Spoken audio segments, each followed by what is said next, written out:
Hello and welcome to my Messy Mental Breakdown. My name is Ella and today we're going to talk about the art of being unbothered and overcoming anxiety. I think we should start off by talking about the spotlight effect.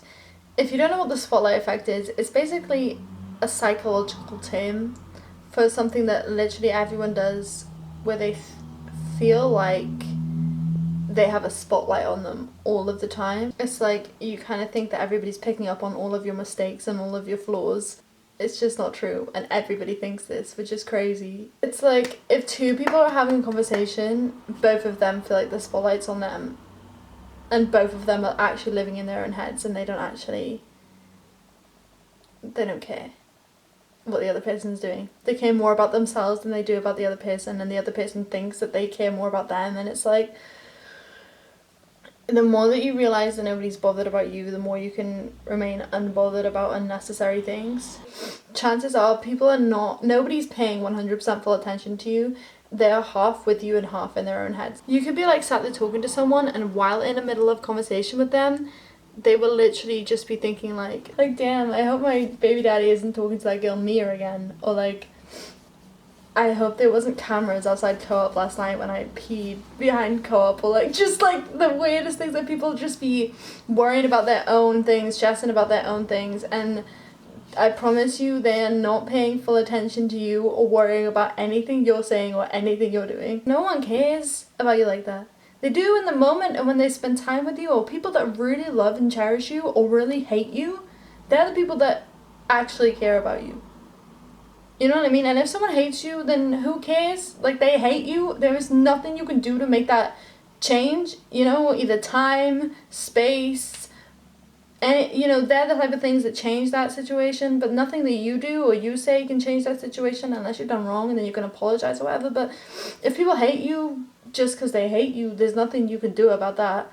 And if people love you, then they're not judging you, or people who love people because they've known them for a long time and they know who they are and their morals. Alongside the spotlight effect, you also have the fact that memories are never accurate. We don't really remember things in specifics, we remember them in emotions. And if you have told yourself that that's a bad memory and what you did was embarrassing or makes you anxious, every time you remember that memory, it's going to embellish, and you don't know that it's embellished. You think you're remembering it as it is, but actually you're remembering it with worse factors that lean towards the emotion that you were feeling.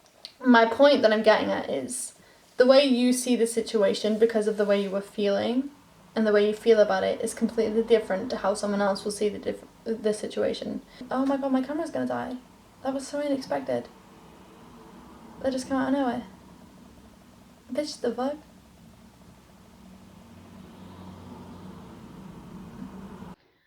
Okay, my camera died. I feel like I look completely different on my phone. This is on my phone. Like, what? Oh, oh, jeez. My camera died, okay? My camera died. I can't get those words out. My camera died. I look different on my phone, and the mic's not plugged in, so it probably isn't the best sound quality. What I'm trying to say is, there are so many benefits to remaining unbothered, okay? You literally can do what you want when you want. I go out in the streets and take pictures of myself because I want them for my Instagram page, and I don't care what the people in the streets think, because who cares? We're literally all gonna die one day. I don't want to sound depressing, but that literally motivates me. Like, who cares? I do not want to be the person sat on my deathbed. I hopefully won't be sat, probably laying down.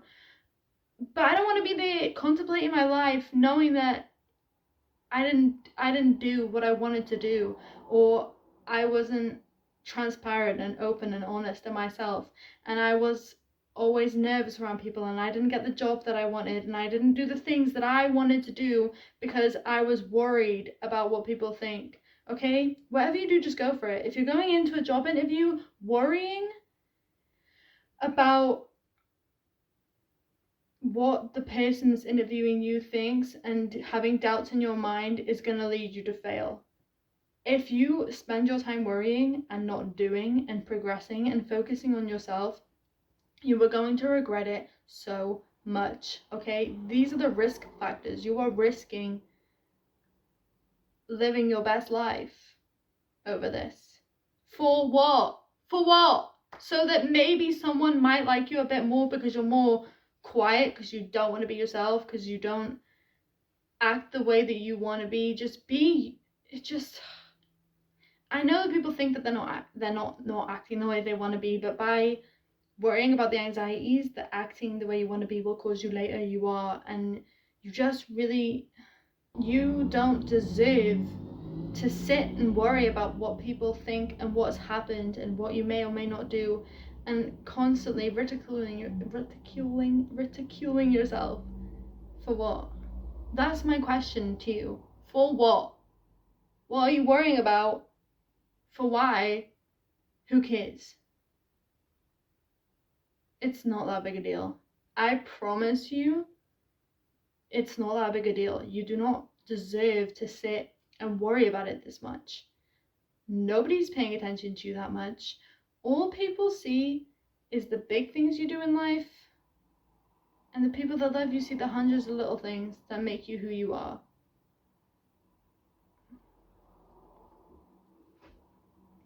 I don't know what else to say. There's no reason that you should be sitting and worrying. If I spent my time sitting and worrying all the time, I wouldn't be making videos.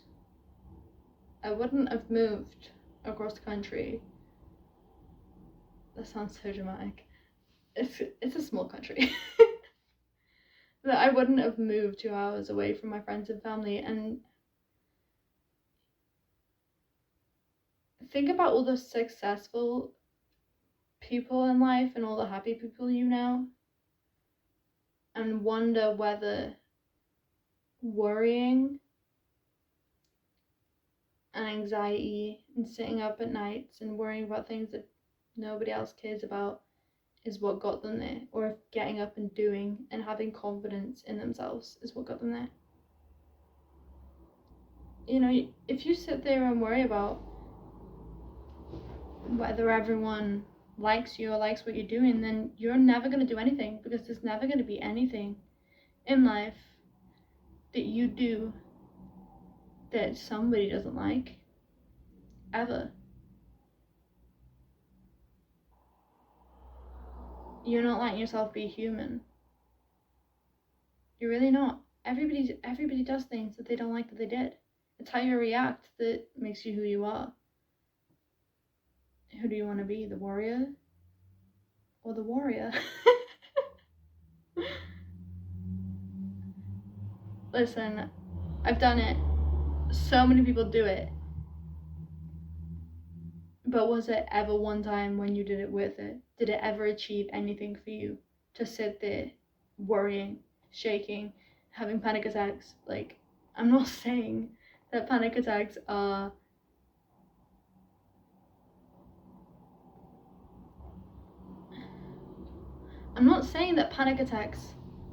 a choice, but I'm also saying that that situation and that mental health, that state of mind and mental health and anxiety is forever, because I feel like people think that if they have anxiety, that's who they are and that's who they should be forever, or that's who they're going to be forever, and there's no curing it.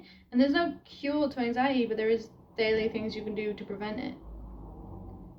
One thing being daily affirmations are great, and also just telling yourself no. And you know when the thoughts are severe, and you know when the thoughts are just rolling in. And when they're just rolling in, you have to remember, I'm not doing this.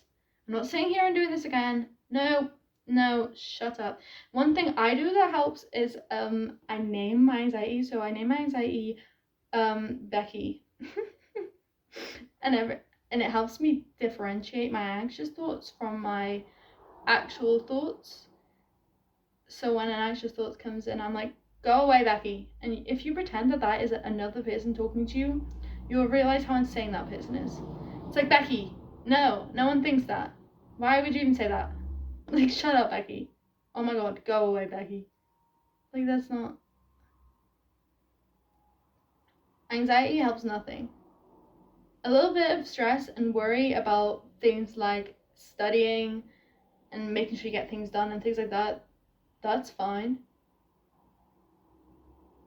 But literally worrying about anything from the past, even yesterday is dumb. Real dumb. Because what are you going to do about it? What are you going to do about it?